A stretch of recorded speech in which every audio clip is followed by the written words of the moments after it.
El público entregado, por supuesto, a su equipo, que se ha puesto con este 1-0. Y fíjate ya, 3 tiros para el Betis, 2 para el Atlético de Madrid.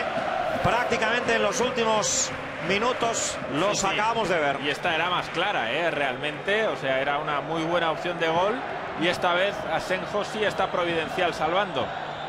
Ahí está protegiendo la pelota Arda Turán ante Mario, balón atrás, el disparo, gol, gol, gol, gol, gol, gol, gol, gol, gol, gol, gol, gol, gol, gol, gol, gol, gol, gol, gol del Atlético de Madrid, gol del Atlético de Madrid, gol de Falcao, que vuelve a estar dentro del área para poner la pierna y aprovechar el balón servido desde la derecha.